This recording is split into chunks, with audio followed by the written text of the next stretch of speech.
Chicken cutlet বানানোর জন্য আমরা টোস্ট বিস্কুট প্রথমে মিক্সিতে সুন্দর করে গুঁড়ো করে নেব। তারপর ধনেপাতা, লেবুর রস আর একটা জায়গায় আদা, পেঁয়াজ, রসুন, কাঁচা লঙ্কা অল্প একটু তেলে গরম করে টেলে নিয়েছি যাতে কাঁচা গন্ধটা না বেরোয়। ব্যাস, এবার এগুলোর সাথে 4টে পাউরুটি দিয়ে একটু লবণ, পরিমাণ মতন চিনি, হলুদ আর লঙ্কার গুঁড়ো দিয়ে আর গরম মশলা দিয়ে ভালো করে সুন্দর করে একটা পেস্ট করে নেব।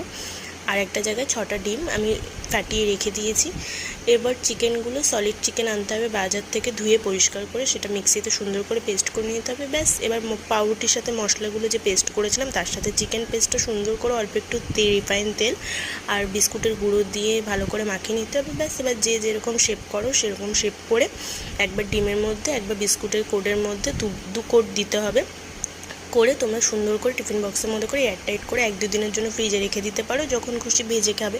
শুধু ভাজার সময় মনে রাখবে গ্যাসের ফ্লেমটা একদম কমিয়ে দিয়ে তেলে ভাজবে, যাতে বাড়িয়ে ভাজবে না, তাহলে বাইরেটা হয়ে যাবে, ভেতরটা কাঁচা থেকে যাবে। ওই জন্য কমিয়ে দিয়ে অনেকটা সময় নিয়ে সুন্দর করে ভাজবে। ব্যাস, ডান চিকেন কাটলেট।